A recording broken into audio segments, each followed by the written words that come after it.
have some public comment sign-ups.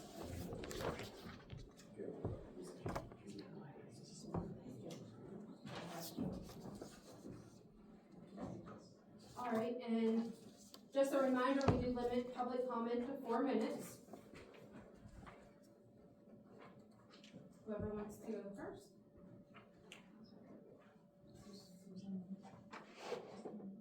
Michelle, did you want to go first? You were Sure, first on the I list. remember it was on your list. Yeah, Happy go to right go ahead. first. I have a question, I think more than anything right now, is I'd like to know who has oversight of your committee. I attend an awful lot of KCSD meetings, and one of the things I've noticed is I don't know hardly anything about this committee. The fact that you're going to approve a solicitor tonight is probably in violation of section 508 of public school law. So, let me tell you about section 508. Section 508 of the Pennsylvania Public School Code is becoming one of the school districts are repeatedly relying on, but specifically what it requires on is a majority vote of all members of district school boards anytime the district enters into contracts of any kind, where the amount involved exceeds $100. Your contract with a new solicitor is in fact a contract. It will have terms, it will have mandatory requirements and such. So you're entering into a contract. So my question for you is if you are not violating section 508 of the public school law. And that goes for a lot of things that this committee, which I believe has oversight of the school board of directors, the ultimate taxing authority, has probably done for years. You probably approve things at the committee level that you should not have.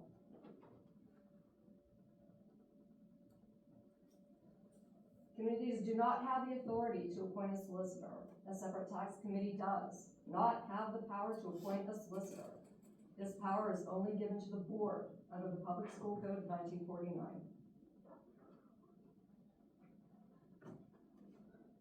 I don't know why I looked through your meeting minutes and it said that Solicitor Lindsay had recommended you appoint a new one. I don't believe he's correct. Do you have a copy of our bylaws? I do not. Who are you recommending that does it then, Michelle? It should be, the school board should have full oversight The of every committee. ECC This is is a separate entity. But This it's is our still a own committee. entity. It's I not don't- a Community, committee. we have nothing to do with the school board. But It's you not a have- committee of the school board. This is, Act 32 establishes tax collection committees in the Commonwealth of Pennsylvania, which are disassociated from the taxing entity of the school board in every one of the jurisdictions. And Act 32 says that we must have a solicitor. We are not a KCSD. subdivision of the school district. We're not a committee of any municipality or governing organization. We ourselves, under Act 32, are the tax collection organization itself, not Your contract. subservient to others. Your contract with Flam Wolf Heimbach says something different, because it is in fact a contract to enforce business tax law within our community, and it is addressed to the school board of directors, KCSD.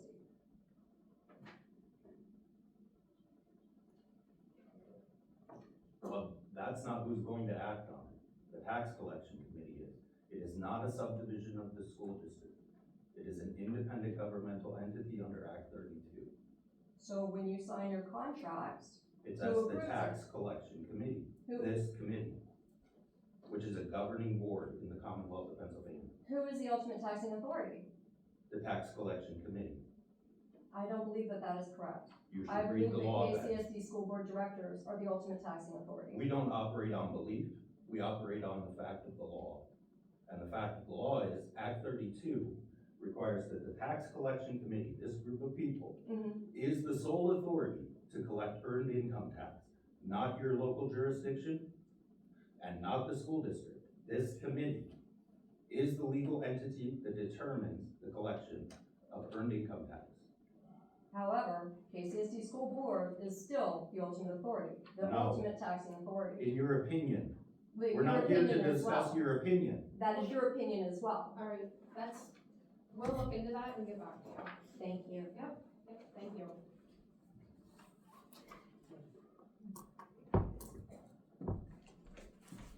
Elizabeth?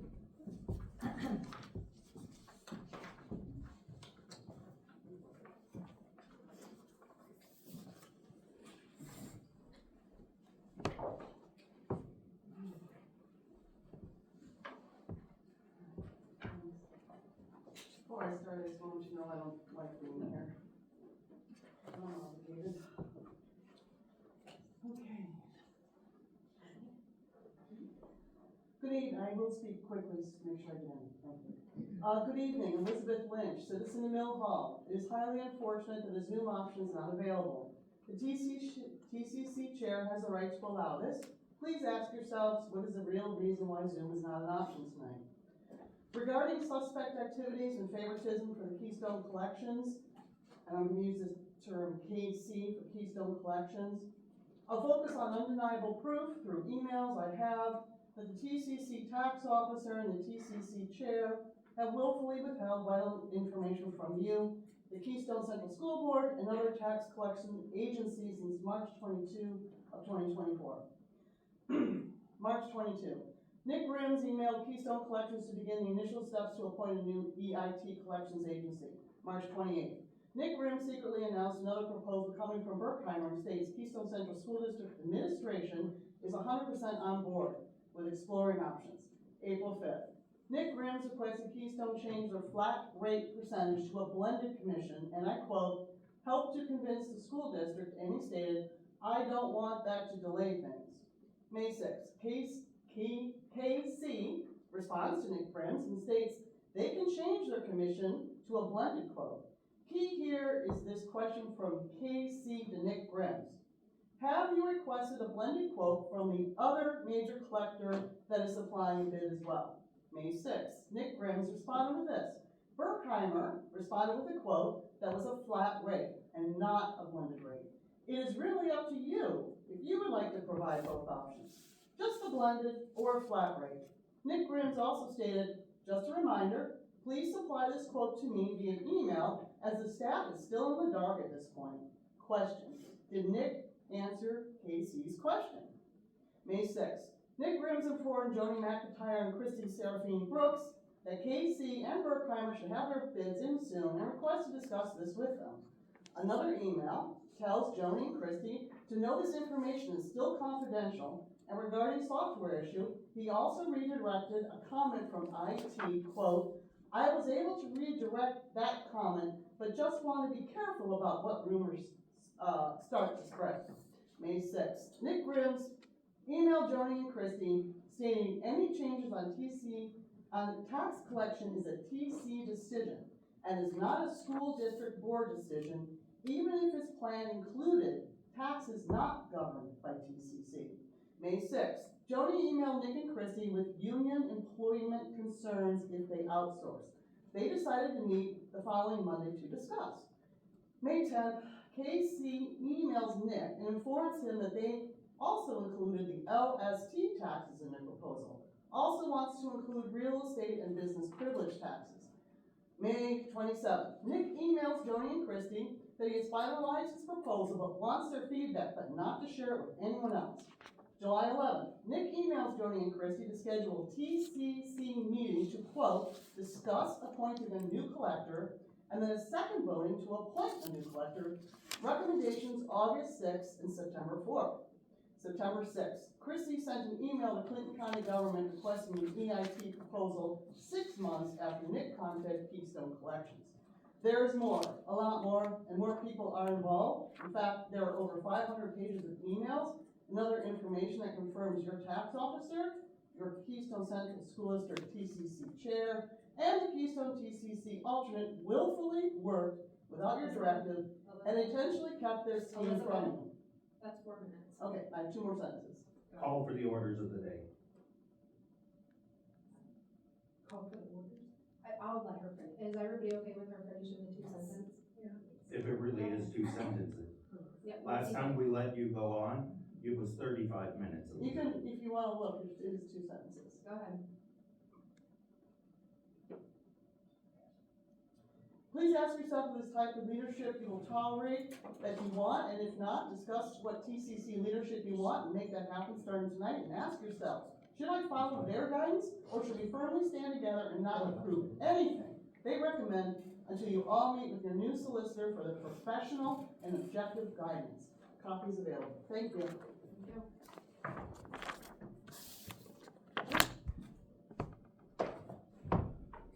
Did everyone receive you should have received your minutes from September 2nd and October 2nd meetings? Can I get a motion and to approve them? I'll make a motion to approve that. Right, Linda? Brandon?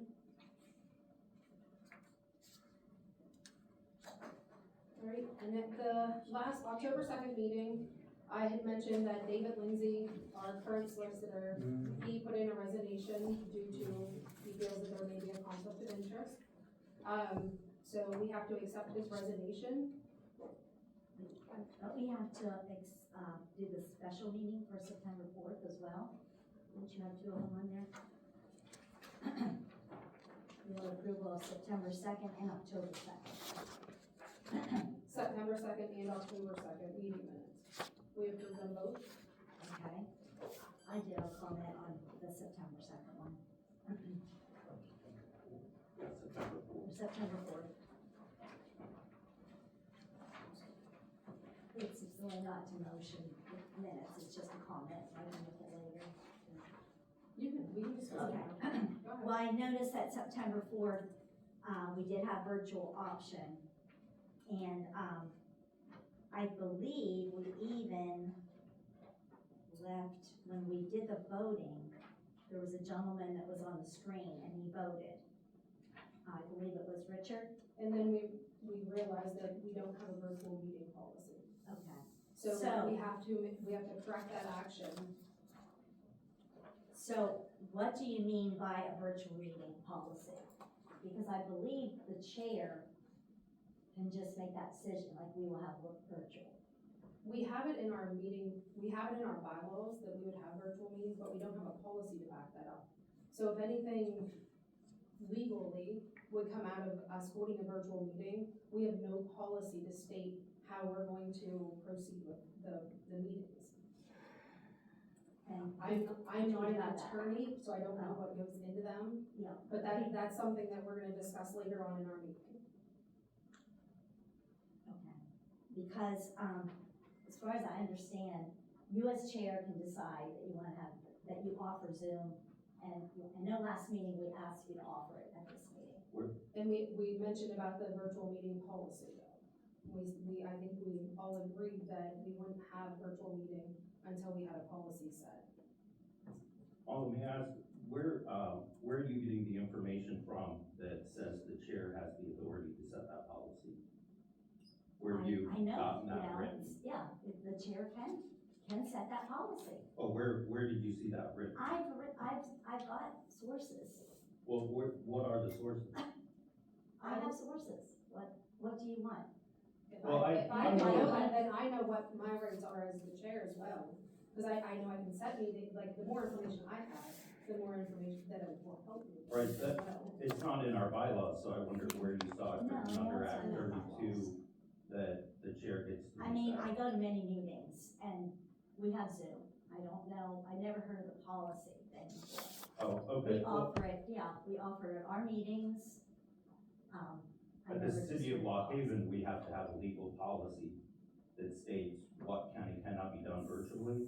For example, one of the things the policy states is whether or not the person who is remotely participating can make a quorum, or whether a quorum has to physically be present, and then someone who participates can participate and vote. So there are intricacies that have to be developed in a policy to ensure that what you do is still legal. That's the way it is in my municipality, but that's actually written into the law to say how you will need to develop a policy. And where did you get that idea with the policy? Where did you see that at? The policy itself? Yeah. So in the law where it describes in the third class city code, the way you would do tele-participation, I think is what they call it. It says that the municipality must set a policy. So we turn to our solicitor, who then developed that policy for the city council to consider and ultimately adopt. But there's nothing like in our municipal code of the city that says the mayor can just decide that. But if you're saying you have a document that says that the chair of the tax collection committee is allowed to make that decision, that's where I'm asking what that document is, Because if we have that document, then obviously Kristen will be able to fall back on that and say, oh, right here in Act 34, paragraph 7, it says the chair is able to make that decision. So before this meeting, you never offered Zoom? Like you offered in September, I was just wondering. We did that one time. Okay, That was, but never from- before that? from my knowledge, no, we've never, no. And that's something that a solicitor can help us with as well. We've used Zoom, especially during COVID. And I guess my question is, whether or not there's a difference between everyone being virtual and just having participants be virtual. Do you know what I'm saying? So you're allowing the public to to make comment and whatnot virtually versus, say, all of us would be, Delegates. say all the delegates would be virtual. That would be my question, as to whether that And that's, is a difference. I think that's more of a solicitor question as well. We can all discuss this, but I think we should really rely on somebody that has the expertise to tell us, or at least give us the options on, we can either do this, or all of it. But I don't know if anybody here can give that kind of advice. If I may, ma'am, are you representing a township or a borough? A township. Your state township association would have, copies or. A policy. Yeah, so if you wanna set up for your township, for the virtual, I'm sure they have it, I know the Borough Association does. Okay.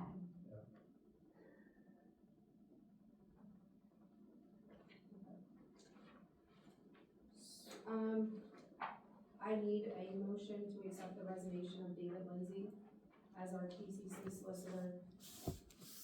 I would make that motion to become effective upon the appointment of a new solicitor.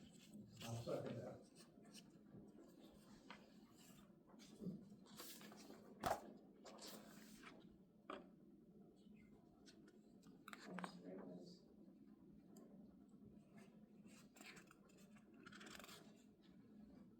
All in favor of that motion, signify by saying aye. Anyone opposed, say no.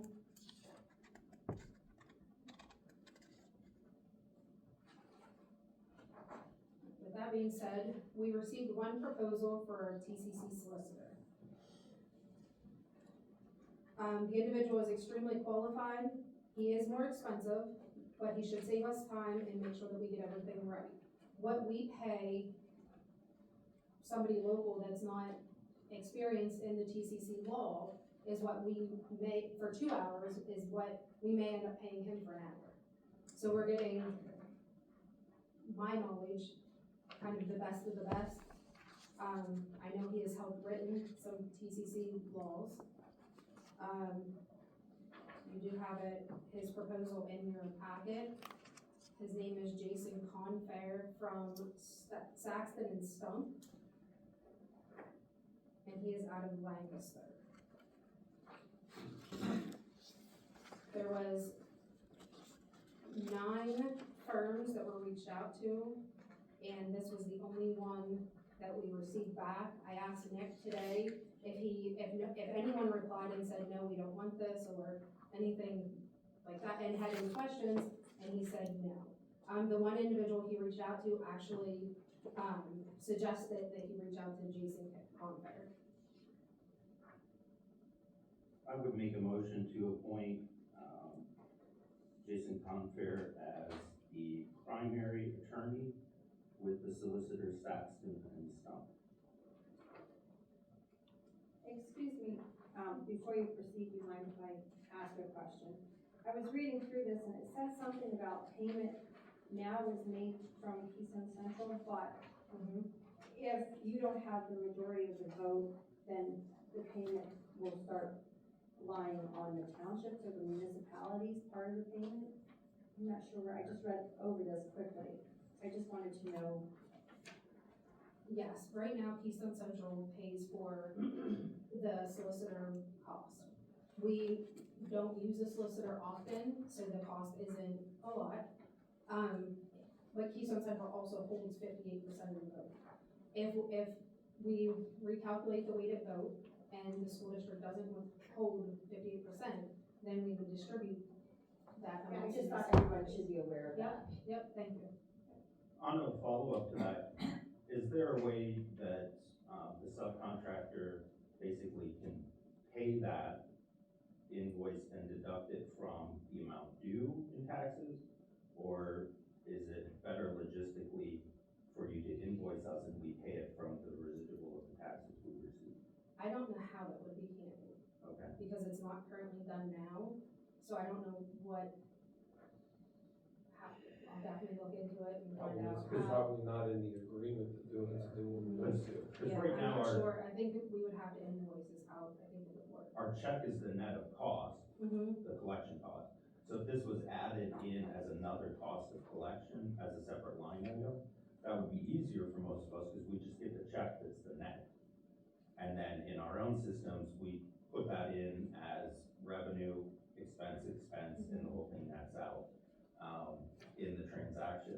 So it would just be another transaction line for us, for legal for this committee, instead of collection costs. But, it would be easier probably from a municipal level, but I'm not sure logistically if that's possible from like our vendor's point of view. So if, I'm just speaking, not that it makes a decision breaker for me, it just, is something to be explored, I guess. Yeah, I don't know what that would look like yet. Yes, Do we have any idea what historically the cost that we paid the solicitor, Keystone Central paid the solicitors or other things in the past? we've always budgeted, I believe it was $300. I don't even know that we use that. As far as I've been, I don't think I've been meeting in the last 4 years, and we've never used the solicitor for anything. No. Unless it's an experience like this, everything's so cut and dry. Because of the agreement. And even, I would say considering the circumstances of everything that's going on here, we're gonna exceed that real quick. Yes. So, and I know that Mela had mentioned last time, at our last meeting, about getting a committee together and maybe search for a solicitor that way, but at this point in time, we need a solicitor. So I think that we should appoint a solicitor tonight, and then get a committee together, if that's what you all wish to do, and then maybe research for another one. I mean, we reached out to, Nick went on the Clinton County Bar Association and got anybody that was registered with them. I don't know if he asked everybody, but he chose 6 locals and none of them responded. So we definitely, at this point, we want somebody that's experienced in the tax law, because like I said, if we choose somebody local and they don't know the tax law, they're gonna have to do their research on the subject that we're asking them about. Where this gentleman here, he already knows it, so he won't have to research it. He may still have to research a little bit, but not as much as what somebody else does. So we're saving on research costs instead of paying all that money. I believe the group is at a point where there's looking to be some changes made that is gonna take someone that's a professional in this field, not just an attorney that does a little bit of everything. So that would be why I think it would be appropriate right now to use this individual. One of the things I thought about, since it did seem to be a failure attempt, is, it did seem like the RFP was very kind of intimidating. And I wondered or thought at getting another, attempt, get another RFP out and give Are it you a couple talking more about weeks. Are you talking about Nick's letter that he sent out? Yeah. Okay, The so service everyone, Yeah, the solicitor services letter. okay, Tweak it down a little bit, because I'm just thinking in my mind, we need someone that can help us with bylaws. I'm thinking those firms can help us with The bylaws. bylaw specific to tax Yes, law is the issue. they have to know the weighted law requirements, You look in the Act 32 and and it that's all, explains it all. that's all research that somebody's gonna have to do if they don't know about Act 32. It's just a thought, Yep, yep. that we can get it back out there, give them another 2 weeks to see if there's any catches. I think what we had discussed though was appointing a solicitor, and then if you wanted to make a motion to have the committee organized to then continue to look for an additional replacement, that would be something to be brought before us tonight. I think the minutes reflect that, but the point was we have to have a solicitor no matter what. And so appointing somebody sooner, since we just accepted the resignation of the prior, and then if you wanted to, put forward the idea of making a committee to go seek out somebody instead of, or perhaps this individual, that would be something to be discussed tonight. But I'm not comfortable waiting more personally. So this would be some form of contract. Is there anything that would prevent us from canceling our contract with him ahead of schedule? Not that I'm aware of, no. I mean, that's something, if that's what you're seriously thinking about, maybe using this person until we get other avenues, we probably should make sure of that, because No, The client shall have the right at any time to terminate our services and representation upon written notice to the firm. that's in the, is that on Yeah. page 4 there? Yeah, page 3 of 4. 3 or 4. At the bottom. yeah, and I think David Lindsay was the same way with our TCC solicitor, we can appoint anyone.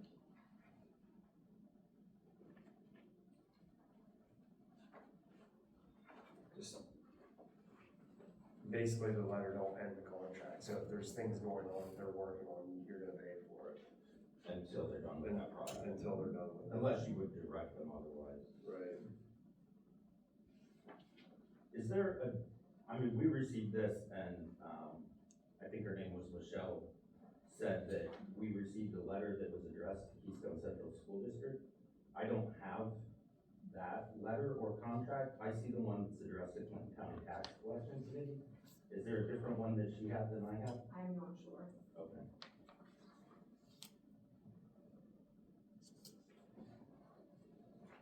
I have a motion on the floor to appoint Jason Comfort from Saxon and Stump to serve as a solicitor. Do I have a second? Do we, just real quickly, I don't wanna be here for 3 hours discussing this, but I have concerns with what Michelle came up here and said. I don't understand it, I don't know, but I'd like to know before, basically, I don't wanna be embarrassed because we made a decision and there's some snaffle somewhere that, I don't know what she's talking about, and I'd love to see the paperwork or whatever, so we can, Most PCDs they have multiple school districts within the district. right? We are very rare because we only have one school district. So if it was up to the school district to appoint a solicitor, how would 3 school districts appoint one solicitor? We aren't bound by the public school board section 508 that was discussed. We're not a subdivision of the school. Right. I think it's pretty easy because we're not called an authority. Yeah, I And agree we're with what called you're a- saying, We're but I called just, a committee, and so it seems like you have to be a subdivision of some authority or governing board. right, But that is just a misnomer of the law. It should be called the tax collection authority, right. so that people understand it's an independent governmental entity under Act 32. Excuse me, on page 2 of the bylaws of the tax collection committee, under section 6, board duties,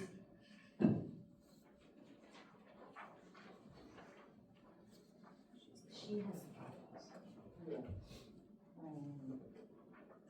We don't know. You do We it. don't know. You have to read them. Okay. Here's what I find it again.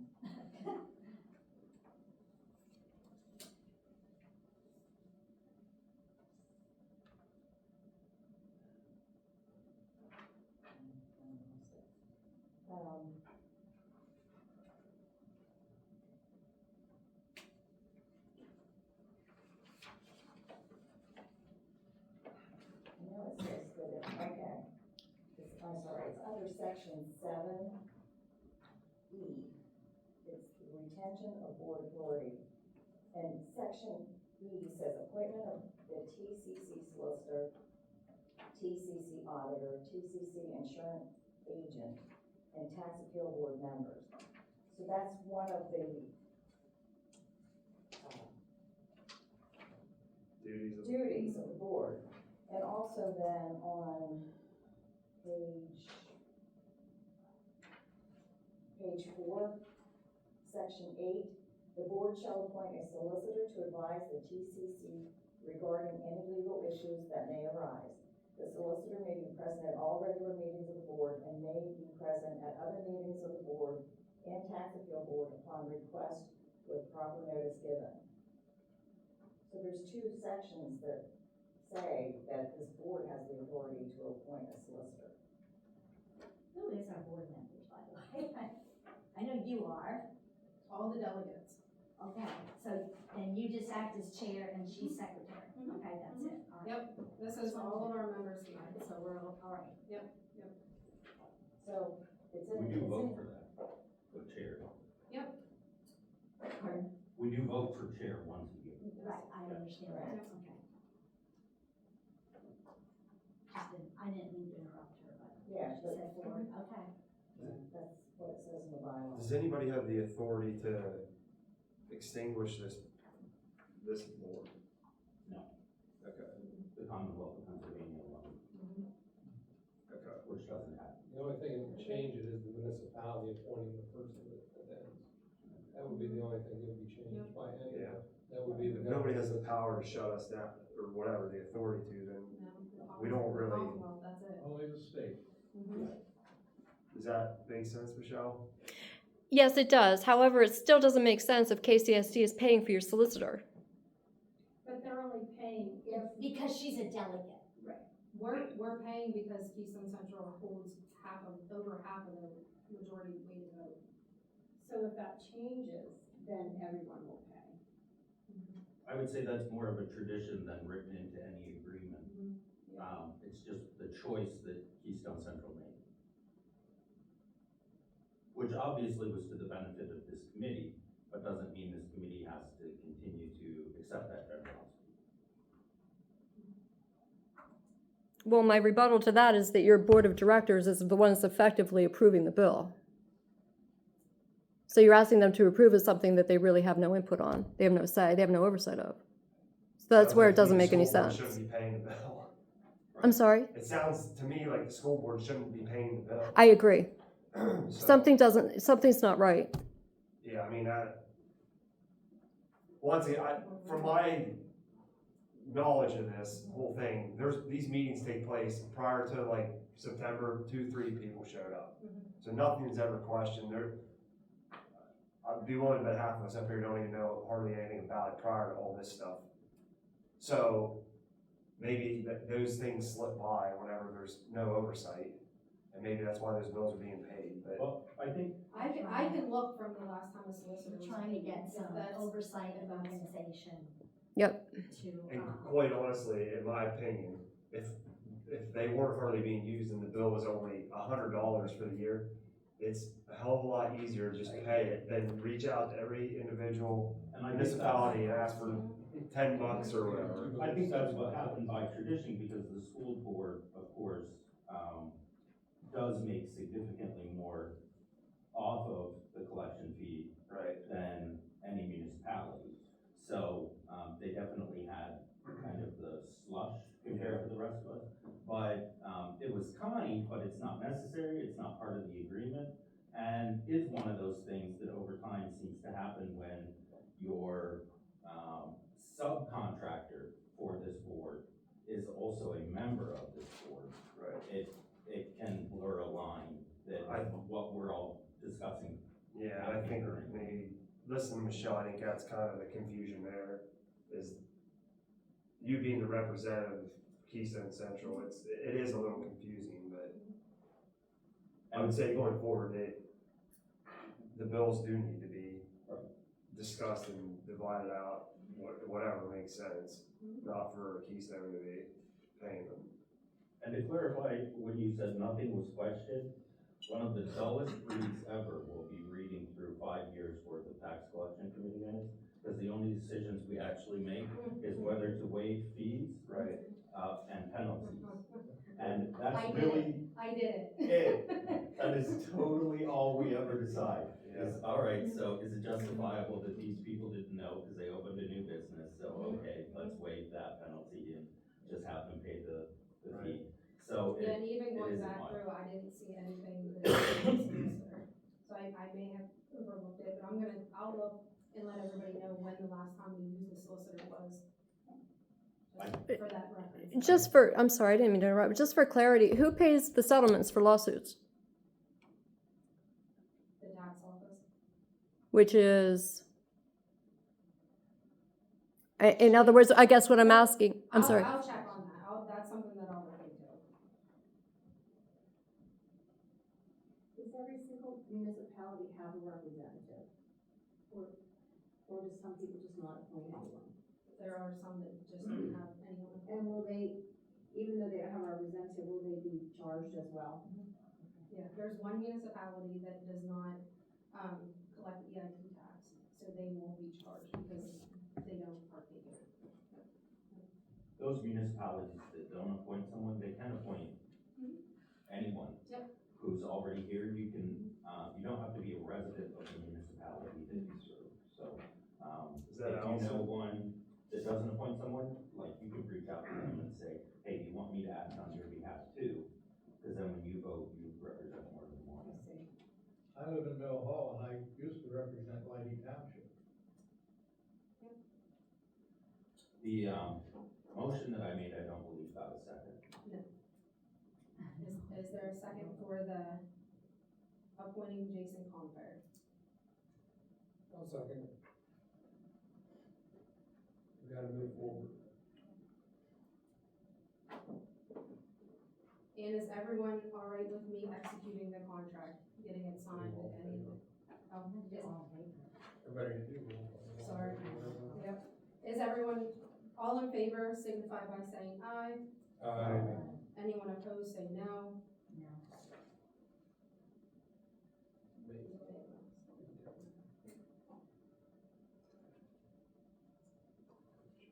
And as being the chair, then I will go ahead and sign any contract. It'll be sent out to everyone as well as you. Yeah, I mean, this here, is this a full-blown contract, or is this just a summary that, I think that's somewhere. yeah? Need a lawyer to read the contract. Yeah. So I would say before you sign anything, is there a chance you can email If that? if If it's there's different. anything different than what you guys have in your packet, we'll email tonight, I'll send it out for everyone to review. Or just send whatever you have to sign ahead of time? I think this is it. Okay. This is it. It's an engagement letter. so Yeah. Yeah, This this is is it. the contract. Okay, moving on to item H, discussion items. So I know, we talked about the weighted vote. We've only received one recommendation, and that recommendation was to take our current weighted vote and make everybody have an equal vote, which if you take 100% and divide it by 29 municipalities, you get 3.46%. And if you take your weighted vote and the 3.46% and divide that by 2, that would be your new weighted vote. Nick gave a memo, or I sent out the memo from Nick, and it was in that packet for everyone to review. If there's any other recommendations, we can definitely take them. There is, I know somebody mentioned about an equal vote. Dauphin County is the only taxing district that I know of and that Nick could find that has an equal weighted vote. And they're much different than what we are because they have multiple school districts represented within their taxing district. So everyone has a weighted vote, but there's multiple school districts where we have one school district. I won't approve of an equal vote because of how hard it would be to establish a quorum and because of the massive changes that it affects the school district versus some of these smaller municipalities. I don't think that would be fair to some of the larger collections. I think we live in America. Your vote should count for one. whether you're a poor person or a millionaire, your vote's counted for one. And we, as far as quorum, yes, we would need to have a quorum, If we had an equal share, we would not to have a get, quorum you know, tonight. up and about, and if we have virtual, we can easily have a quorum.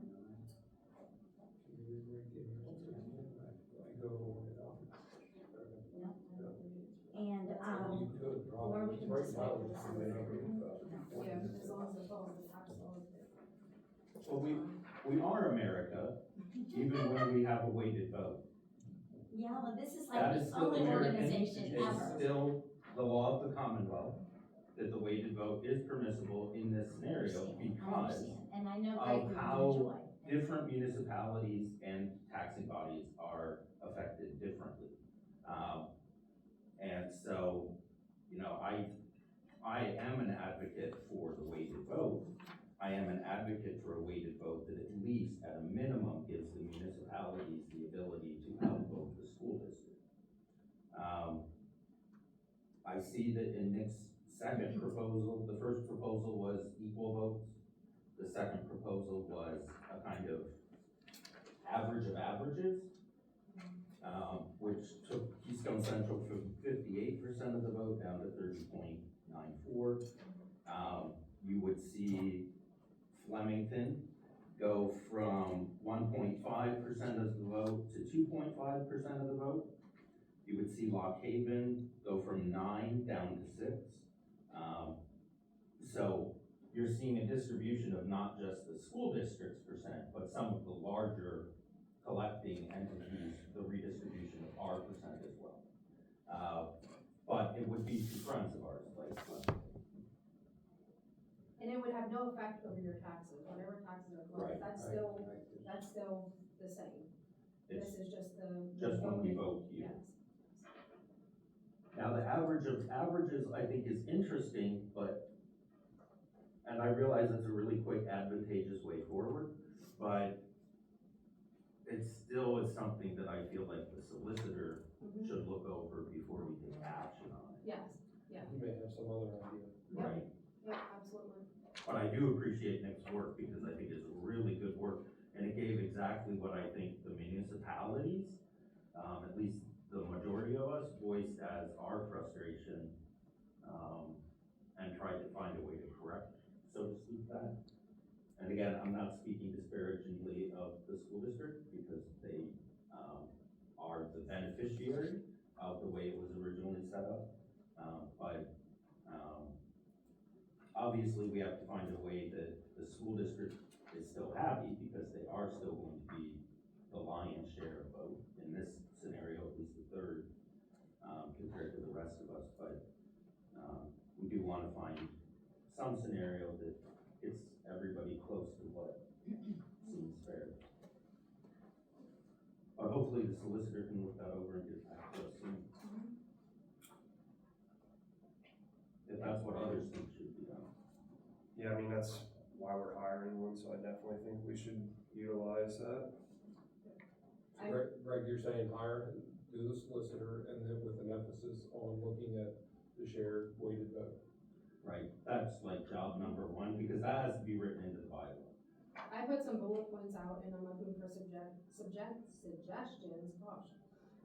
My bullet points are, once we approve the solicitor, I would like them to start looking, or drafting a new weighted vote for our bylaws, first on the list.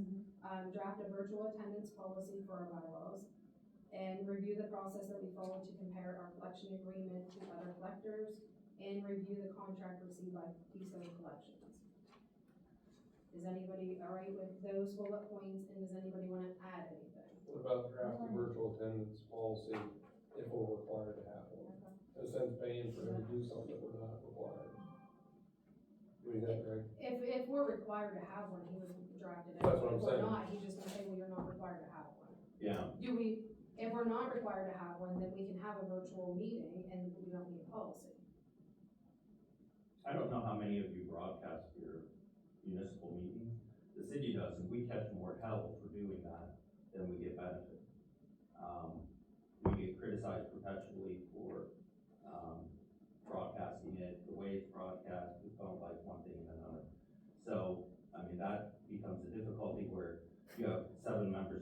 doing something as a courtesy that they're feeling like maybe we should just not do this anymore.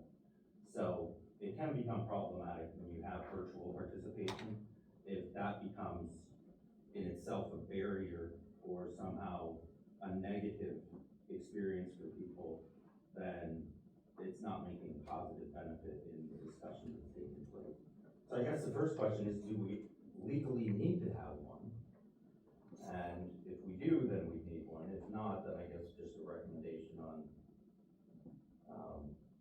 whether or not you think it would be a good idea before drafting one. So if we don't need one, does everyone want me to hold off and we can talk about that at the next meeting if we want to have one? And then at that point in time, we can ask him to go ahead and draft a policy. I'd be in favor of that. Is that, Yeah, but I If you- thought we or were do, gonna or try, do we just want him to do a policy? I thought we were gonna try to get together with him at the committee, with him as advisor, and we can share this stuff with him, like the 101. We just gotta hand it to him, you mean? My fear of putting a committee to a solicitor charging by the hour is it's gonna get cumbersome. Not only that, One now more are question. we in violation of the sunshine law if we get the committee together? Well, most people do committees and then they bring it to the board, so I don't know. I mean, so you just wanna give all him this stuff and. I was just gonna give him my bullet points and ask him to If we're gonna have a advise us if and. there's gonna be a subcommittee of this board, there might have to be something in the bylaws or something to even create that, voting who's on that. I think the bullet points are the best because he can bring that back and it's not like he's decided for us, he's bringing that back for our consideration. If you offer a Zoom virtual meeting, like you guys do you have to allow me sitting at home on my couch watching it, do you have to allow me to chime in if I want to? We don't offer that as an option in our But policy. there's nothing that says you have to offer that. I didn't know if it's some kind of censoring thing with, You can only watch them. I know that, but what I'm asking We is there a permit- law that says if you're gonna offer it, you gotta allow, We permit council members to participate right? remotely. We don't permit the general public to participate in that way. You can participate in person, which Right. you legally are able to do at all of our meetings. Yeah. I'm just saying, But that's I'm the in policy, favor of, which on the city website is posted. yeah, I'm in favor of a virtual meeting, however, as long as it doesn't violate somebody's whatever rights with speech, I'm not in favor of people chiming in, and I'm not in favor of anybody on this board voting remotely either. I mean, to me, you need to be here. Oh, you That's all. have a delegate, you have an alternate. So, do we even, It's a little bit different. Well, I'm looking at the October 2nd minutes of the meeting. Of that meeting, there's two things. The discussion related to the weighted vote and lowering the school district weight. The consensus was to wait until we have a solicitor to walk us through our opinion. So if that's already been discussed. And the next item is, it was also mentioned that we should have a virtual meeting policy drafted for our bylaws. but if we're only offering virtual meetings for somebody to sit and watch, is there really a policy needed? That's what the attorney. Yeah. That's what. That's why I said, we throw those bullet points at the attorney, he can get back and say, you guys don't need a virtual policy. And that's one less thing we gotta pay for. And I don't know who just said it, but someone just said, you have a delegate. If they can't make it, you have an alternate delegate. If both those people can't make it, we permit a third delegate. So if you've got 3 appointees and none of those 3 can make it, is virtual actually gonna be a help to this board when every jurisdiction has permitted 3 appointees? Just in case. And even your third one could be another delegate that's Right, representing you the can actually say my municipality. third delegate is Woodward Township's delegate. Or, as an individual who said he never missed a meeting in 4 years, I can tell you who's a very good person to step in as your alternate delegate, is Vince Shea. How many people are you allowed to represent though?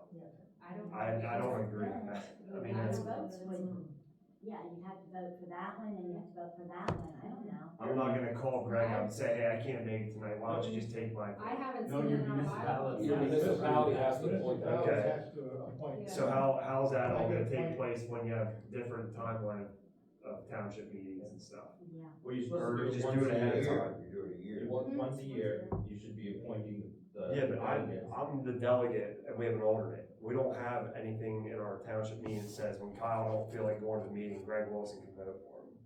We'll get you the paper. No, we won't. I'm telling you right now, no, we won't. Cause it ain't gonna happen. And that's what I'm saying. I don't think that this board should allow that. Well, it is. You need to permitted take, now. if you wanna be on this board, you need to be here. In my opinion, I get things You happening. can't just send somebody. There is a Right. letter that the, somebody from your municipality has to sign. Yeah, Yeah, so there is You a have to list record, the you have to delegates be and one then of those three represent. Right. maximum people. Mill Hopeboro in January, appoints the delegate and the alternate. right.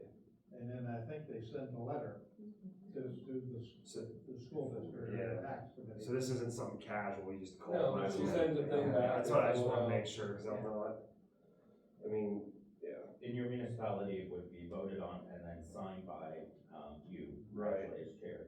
And then, submitted into the tax collection committee chair, which is Christie. Yeah. Then that roster's kept to compare to when we show up. Yeah. all these options bring complications. Of course they do. So, For what is truly, in most places, one Yeah. of the least complicated Yeah. government enterprises. Alright, to keep moving. Christie, can you just go back to your last bullet point? Yeah. Keystone Collection, Mm-hmm. so I was gonna ask them to review that contract as well. Or do we not want them to review it at this time? I I know didn't you know we s- were there yet, is all I know you said this last meeting, I don't wanna break your heart, but I have no idea how we potentially could do this before the end of the year. I know you want, and I understand a clean break at that point, but I don't know, unless we hammer out a bunch of meetings, but I know it's gonna get tough here soon with the holidays and people hunting and, I don't know. If there's a way to make it happen We need and, to take but, our time on this. yeah. I think the next My potential opinion, deadline that would be piece the is school out district's there. fiscal year, which is mid-year compared to Right. municipalities with their calendar. Plus, I mean, who knows what kind of timeline we're gonna be on with this solicitor situation, I have no idea. We might not be able to meet for another month. I think Yeah. realistically, just any proposals right now shouldn't even be thought about, we just gotta get our feet on the ground. Yeah, And like I said, we get the weighted vote squared away with the bylaws and that, then we can, as a group, decide how we're gonna set things up. And I think because there has been a lot of discussion and allegation that we're somehow some, Misdoing. Illuminati secret society, that we'll just redo an RFP if that's what the board determines.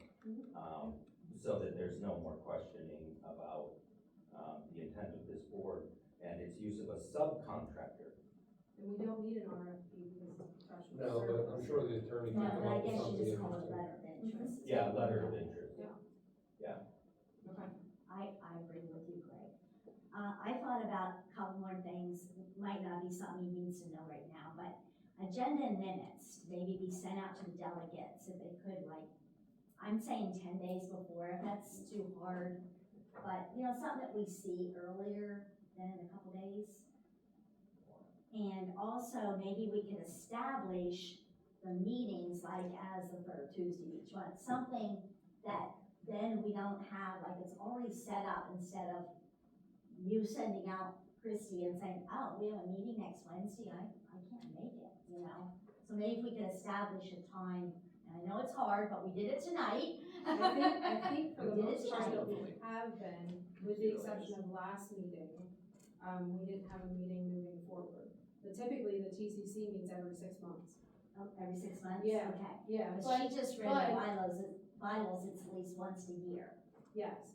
But I wonder if we could establish every 6 months, the fourth Tuesday, something like that. With what we're talking about now, I think. I mean, that we not should now, meet I don't with- mean now, I mean, once Sure, we get, yep. you know, once we get that we're settling down. That was just something that I thought of.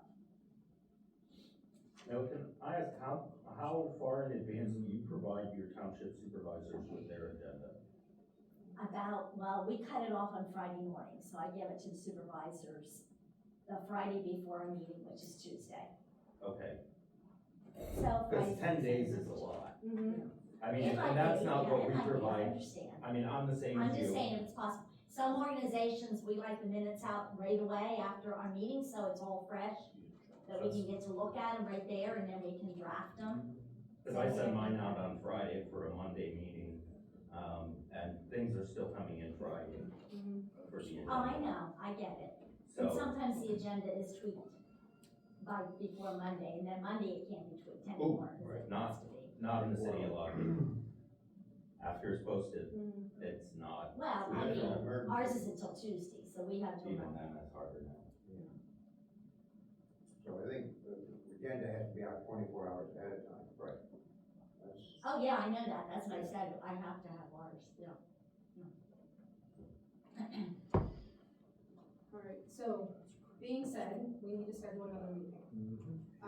We have to give our solicitor enough time to review everything that we want them to review, and some time to draft what you're asking.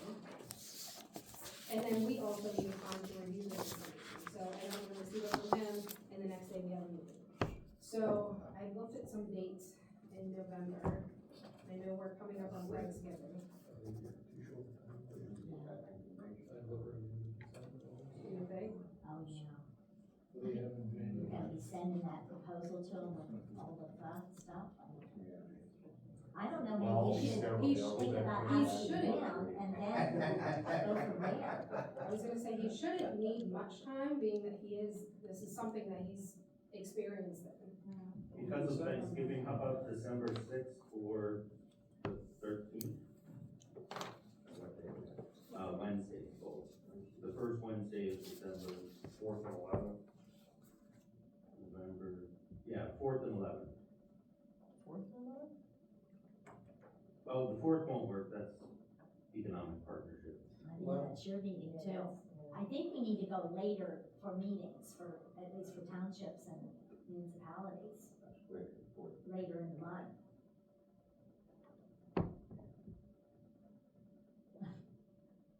The 11th? Who has a Wednesday municipal meeting? I do. On the 11th? Citizens. Citizens Health, Renewal of the road, that's the. okay. Then the next one is suburban, and then the next one would be filtration. Wednesdays are bad. Wednesdays are bad for me. But I'm the alternate, Karen knows that. You know, Millhall doesn't have anything unless they're doing something special. Get into the teens, maybe. 10th, 12th?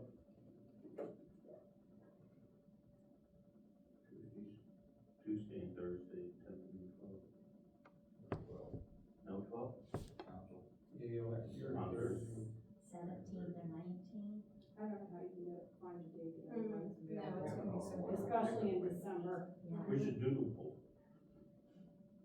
Right thing to do is, In January, we'll all be on the 6th, we'll all Oh, be the at our fifth own week. municipalities. that's the only way we made it work this time, it's the 5th week. Mm-hmm. December is the 5th week, but it's the 30th. It's a Monday. No one has a meeting on Monday. It's after Christmas, nobody has anything. It's Saturday. In January, February. What about, December's gonna be really tough. does anybody go away would the 26th for November work? Oh, November. Oh, I thought you I mean, said. that's, Oh, November? November, I know, not, Tuesday. not December, no, that'd be one. November 26th is a Tuesday. Yes, I have a meeting, oh no, I don't, not that late. that'd be 4 weeks from today. That would be good, That'd be good. and then, Plenty of time. if the solicitor is not prepared to return, you can let us know. Yep, absolutely, yeah, I would reach out to everyone and just, Tuesday. that he's not gonna be prepared, or, so November 26th at 6:30. And we'll have it here. Now, will he be coming, or we don't know? Oh. Was he We scheduled? see, this is, you're gonna You wanna bring it up. report, that's- He'll be that's sitting, not good. right? I mean, he'll be somewhere we can look at him. He'll be No. present somewhere. He'll be Yes, present. yes, yeah, we'll have him, yeah. And then let us know right away if he says, oh, I can't have that around Yes. by that time. Yes. Probably, of course, January then. Yeah, we'll figure something out. One more thing I wanted to mention before we adjourn, so if anybody ever has any questions, please feel free to shoot them to me, and hopefully I can get you the information that you're looking for, to help everyone understand what we're all here for. Can I get a motion to, does anybody have anything else that they want to discuss? Can I get a motion to adjourn?